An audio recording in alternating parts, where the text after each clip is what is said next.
Hi guys, it's me, Mami Honey. Ang buhay ng isang working mom ay hindi madali. Pero sa pagmamahal ko sa aking pamilya, lahat ng pagod ay nagiging sulit. Pagkatapos ng buong gabing trabaho sa night shift, diretsong uwi ng bahay para ihatid ang aking anak sa school. Kahit pagod na ang katawan at kulang ang tulog, ang ngiti ng aking anak at ang pangarap kong magandang kinabukasan para sa kanila ang nagbibigay ng lakas sa akin.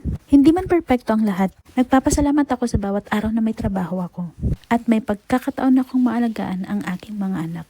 Sa kabila ng hirap, naniniwala ako na ang bawat sakripisyo ko ngayon ay magbibigay ng mas maliwanag na kinabukasan para sa kanila. Sa mga katulad kong nanay na nagtatrabaho at patuloy na lumalaban, saludo ako sa inyo. Tandaan natin, hindi kailanman masusukat ang pagod o hirap ang pagmamahal natin sa ating pamilya.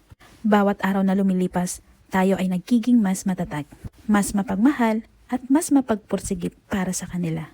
Lahat ng ginagawa natin ngayon ay magsisilbing pundasyon ng mas maliwanag nilang kinabukasan. Kaya laban lang para sa mga pangarap natin at ng ating mga anak.